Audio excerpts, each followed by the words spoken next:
Ghost, help me out here. She promised, you heard her. Jack in, find the one, Jack out. End of story. What happened? It's Morpheus, he just called. He says he needs your help. Can you imagine what that means? Our help. He's got Neo, why does he need you?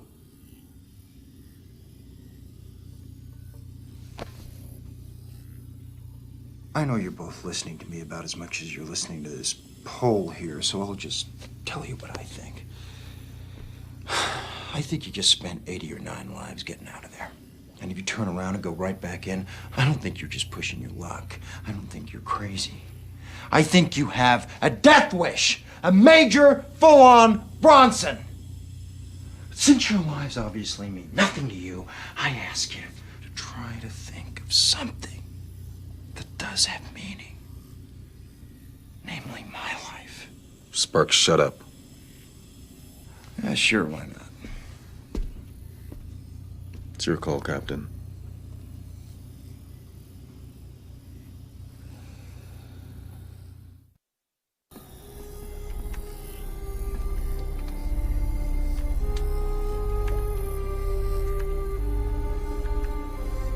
Has there been any word from the Logos? No, sir. No word from the Vigilant or the Nebuchadnezzar.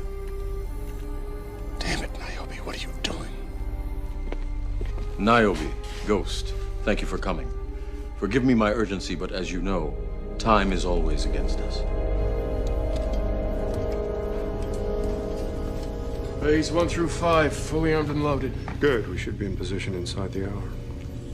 Captain, can I ask you a question? What do you really think of this plan?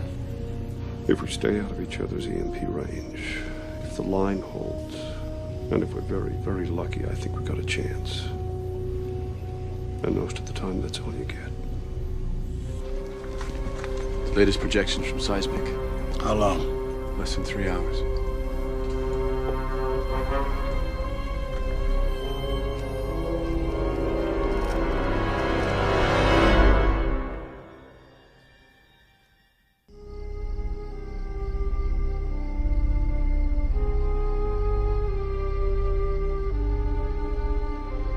One more time. We each take a detonator. Whoever gets to the core first, calls Sparks. We blow this thing and then get the hell out of Dodge. What could go wrong? Right. I guess we all gotta die sometime. All I've ever asked from this world is that when it's my time, let it be for something, not of something. Amen.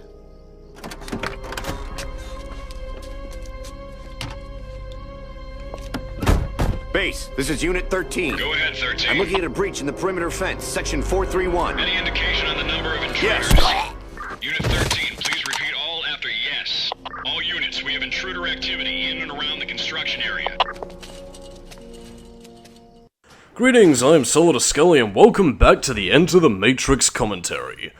I'd say at this point we're basically, I would hesitate to say a little bit over halfway done with the game at this point, maybe a little bit more. But yeah, another section as Ghost, with a little sprinkling of Niobe, because after this point, it's pretty much going to be all Niobe from there on out, so yeah. Enjoy this sexy bit of Ghost action while you can. Now, I believe, well, because you could probably tell by the cutscene, but for those who haven't seen The Matrix Reloaded, at this point, this is what was essentially meant to be the endgame kind of plot for Morpheus, and in terms of fulfilling Neo's role, because at this stage, well, basically they were going to use Neo to reach, well, basically the source of the Matrix and bring an end to the war. Completely unaware of the fact that the Architect kind of has other plans for that, and, well, I guess if I get bored, or if this part is a little bit too smart in terms of gameplay, I might bring it up to you, but for the time being, Niobe and Ghost role is kind of a simple one.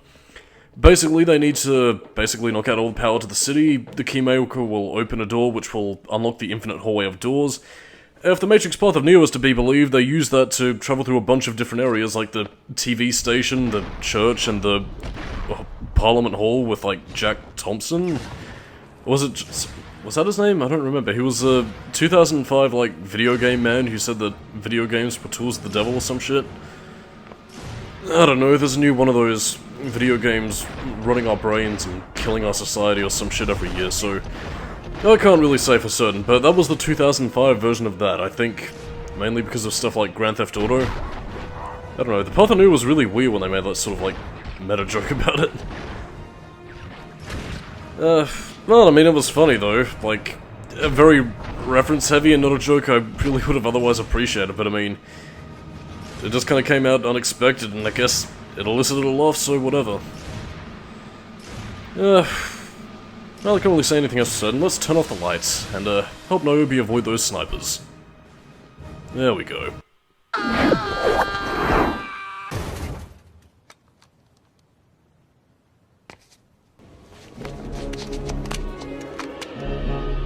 Can you sense them? The place is infested. More snipers. This mission is suddenly looking very... Listen, I'm gonna take the lead along that path to draw them out. You nail them as soon as they show themselves. My pleasure.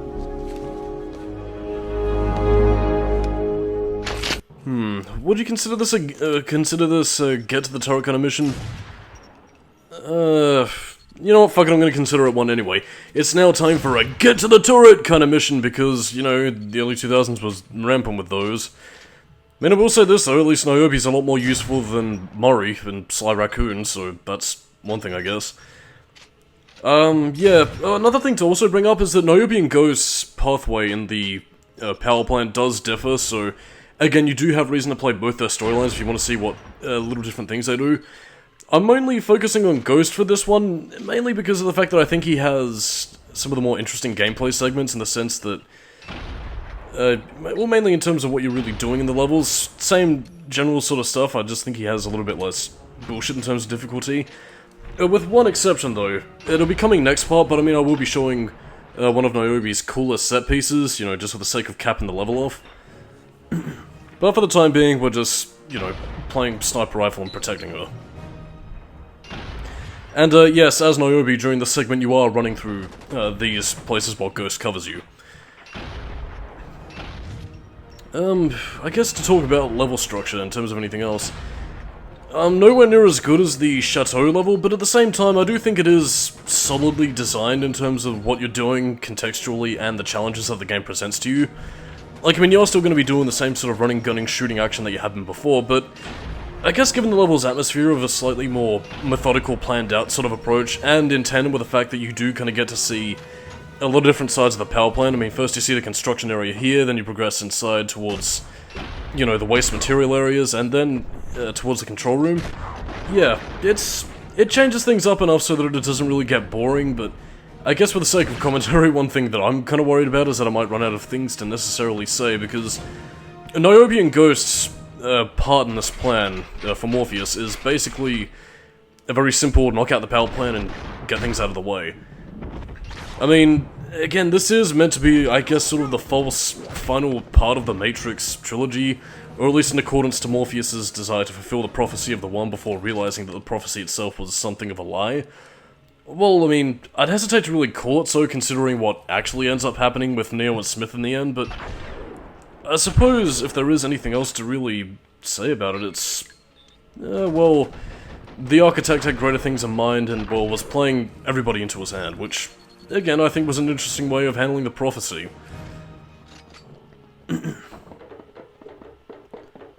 In terms of anything else, though, I think this might be coming up a little bit later once we get into the next segment of the level, is that there was actually a place which you can actually glitch to, well actually not even glitch to, you can actually legitimately reach by jumping that I don't think you're supposed to go. It's like this little area with a bunch of like construction materials off on a far off island. I don't think you can make it back here actually, so yeah, I think it's might just be down there, or a little bit further on, but yeah, you can actually jump over there and, well, be stuck. Weirdly enough though, it's a place that does have coding, so like maybe it was meant to be used as an area for like hidden secrets or something, or like maybe for a cutscene. I can't say for certain, but I don't know. On the plus side though, you do get some pretty cool machine guns to play with. Can't really read it right now, but the G16 something, whatever the fuck it's called, very powerful machine gun, one of my favorites because of its rapid fire nature and the fact that it's, well, a bit more of a powerful piece of machinery that you're not really used to handling.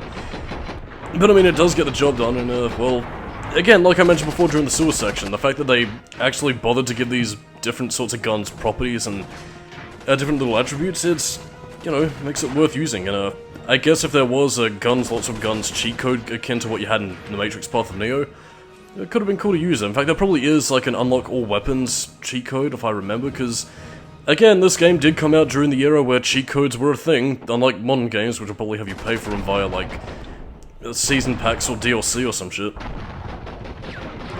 But I mean, I don't know, makes the guns worth using, and speaking of weapons, we do actually get one little tasty treat to play with, and well, I mean, it does kind of make me sad that we didn't get a few other unique weapons to use during the scenario. Like, I mean, I don't know, I think it would have been sick to, like, get a bit of usage out of, like, you know, the lightning gun that people in Zion have. I don't know, I just think it would have been a cool, like, bonus weapon akin to, like, the rocket launcher in Resident Evil. I don't know, I just like lightning-based weapons, man. Especially when you shoot, like, a large stream of lightning, it's just... makes you feel cool. It makes you feel like Emperor Palpatine or Dante when he uses Elastor. It gives you unlimited power, Skywalker. I can't do a good Emperor Palpatine voice, or at least not at the moment.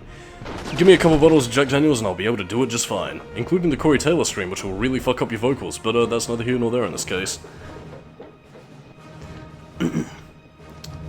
Oh yeah, and I just kind of reminded myself that this is also in a post-Rise of Skywalker world where Palpatine came back for literally no reason, or at least not one that I really seem to remember beyond, like, vague cloning shit. I don't really mean to go into a Star Wars tangent that much, but I mean, that was honestly one of my bigger problems with the movie. Then again, something you could probably put for the sequel trilogy as a whole, in the sense that there wasn't really a lot of planning in terms of the overarching story, but then again, that's neither here nor there in this case.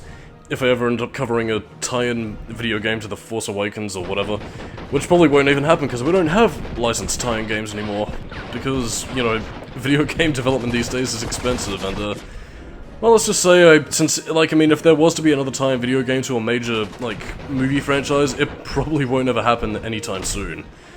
I mean, the fact that we even got games like Enter the Matrix and the Matrix Path of Neo when we did was ambitious as fuck, and something that I don't think many video game corporations are going to be doing anytime soon. Like, I mean, I think the only thing they're really doing now, and I'm really mainly speaking in terms of, like, the superhero stuff, like the Avengers game that Crystal Dynamics is making, or what Insomniac Games did with Spider-Man, that's probably the sort of thing they're going to go for with it in its own universe with just vague references to, like, pop culture ephemera.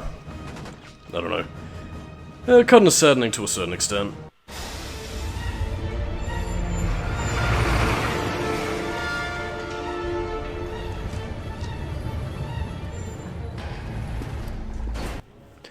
And now we head deeper into the facility, which again is another... Well, I mean, I would hesitate to say, like, direct storytelling, but I mean, it is another thing that does also, you know, add to the sense of, you know, progression, the sense of, like, making settings feel fresh, is the fact that settings feel consistent, but you're also traveling between them, you know, which gives a sense that you're actually making some headway rather than just being video game man goes through video game level. I can't really know, well, again, I'm pretty sure there is an official term for it, but I guess it's something similar to what Sonic and Knuckles did, in the sense that levels feel connected to one another rather than just sparse levels of platforming and, you know, gameplay or whatever. Like I mean here, and by the way, you don't really have to worry about shooting nuclear waste material because it won't explode. So, yeah, Solid Snake, eat your heart out. No, Snake, that's ridiculous. You can't use your guns in here, because using guns would be of no use, and if you use your guns, it'll destroy the material. But Ghost doesn't really give a fuck about that, and there is actually a section where, you know, radiation is kind of a danger. It is actually the section with Niobe that I was kind of alluding to earlier, but I'll save that for later. In the meantime, though, again, since the worry of unleashing moth and radioactive material isn't exactly a threat, yeah, go nuts, blow everything to pieces, and, you know, just leap through the air, blasting your guns wild. Then again, the police are also doing the same kind of thing, and they're not, like, wearing any sort of radiation suits or, you know, protective gear or anything, so, yeah, just fuck it.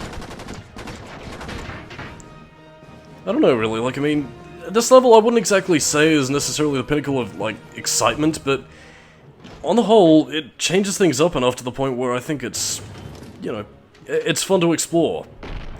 Like, I mean, in terms of building us up towards the final level of the game, I think it does a pretty decent job. And I suppose in terms of story flow, I think the build-up to the finale of Enter the Matrix is kind of a weird duck to talk about because, again, it's good in the sense that it does interact with the Matrix Reloaded and gives a little bit of setup to Revolutions, but At the same time, though, you could argue that its position as a mid-core game, it does kind of hinder its, you know, final holy shit, what a game we've played kind of feeling, you know? Operator. Can you find me some specs on a chloro-bromo-methane gun? Coming up. It appears to be some sort of a grenade launcher. What's it doing in a nuclear power plant? Okay, I've got something. It's used for nuclear accidents where it's impossible to reach a fire with hoses or fire extinguishers. The gun fires a pressurized cartridge, which explodes, releasing CBM gas. It literally strangles the fire by robbing it of oxygen. One side effect is it causes human lungs to fill with liquid, effectively drowning them. Thanks. Now, this might just be my inner sadist talking, but I really wish we had more weapons like this to play with. Like, I mean, we have a weapon that uses chemicals to drown people's lungs. That is really fucking cool. I would love to use this weapon. It'll be so fucking sick. I mean, I know it's used to take care of chemical fires, but I mean, just imagine drowning your enemy's lungs. That's just excellent. And again, the effect itself is kind of basic, but I mean, I just like the fact that it has that little mushroom cloud kind of thing about it, which is just cool looking. I guess kind of fitting since we are in a nuclear reactor facility, which, well, would kind of raise a few eyebrows today, especially considering that the threat of nuclear war is ever present, and, well, let's just say, those fears don't exactly dull when you see the effects of radiation and what it does to the body, so, yeah, it's fun all around. And, not in the mutation, I'll get superpowers or become one of those Fallout mutant things, whatever. Matrix skills, yeah! Bang. Again, like, I mean, even with the combat and, like, weapon takedowns that you can see here, you can see the seeds being sown for the path of Neo to really improve upon them. Because, like, I mean, if you remember, Neo has a move similar to that, where he, you know, takes people's weapons, punches them, and, shoots them down. Like, so, you know, you can see the genesis of it there. It's just that the combat, I think, really needed a bit more time to be refined. And I think by Path of Neo, they managed to get a pretty unique system going. Which I guess makes me kind of thankful because, I mean, 2005 was kind of the year where everybody wanted to either be Devil May Cry or God of War, or somewhere in between, akin to the 2006 Ghost Rider game, so I'm kind of happy that Enter the Matrix and Path of Neo had their own unique style of combat. Alright. And, like, I mean, like I said here, like, it changes up the setting up, because now we have this little gravel with the power pylons and all that sort of stuff.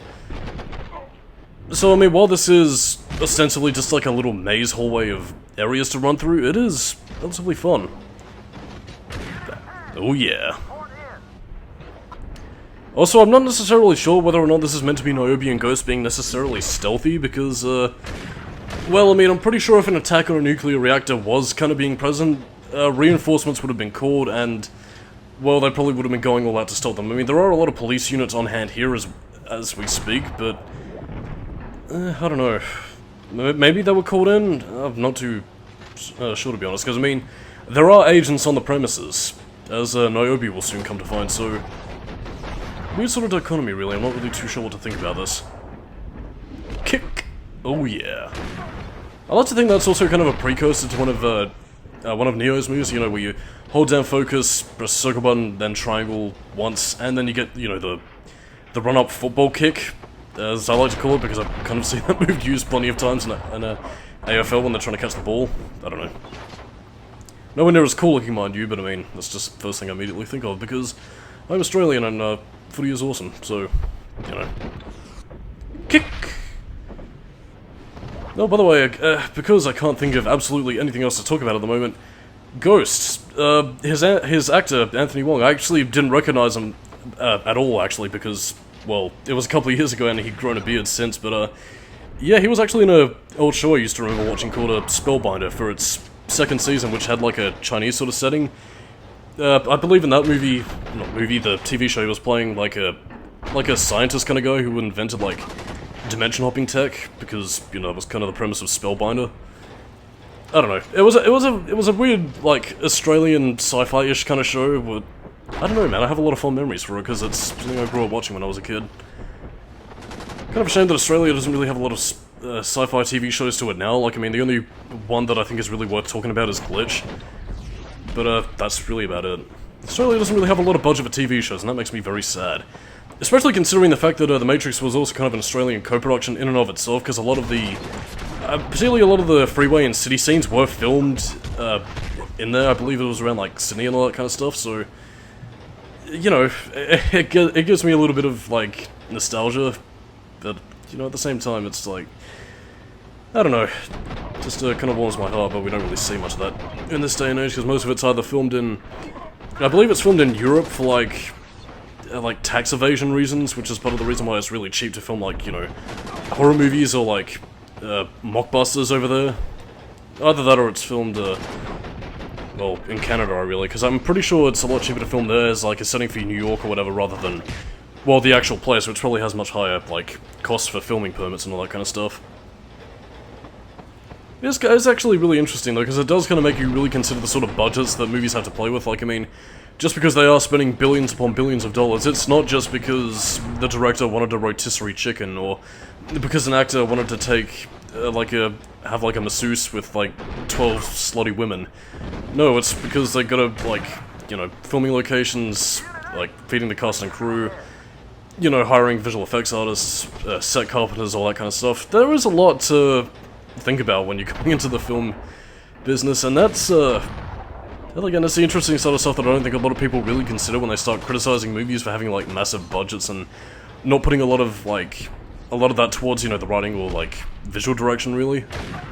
I don't know. I think that's something more specifically for people of my ilk, which is, like, the YouTube review thing, film, whatever people.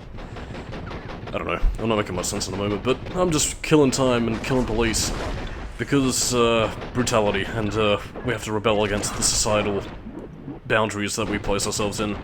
What am I talking about anymore? I have no idea. So on that note, I am Solidus-Skully, keep it new metal, and next time on Enter the Matrix, we are going to be finishing off the power plant sequence and seeing if Neo can finally fulfill his purpose by returning to the source.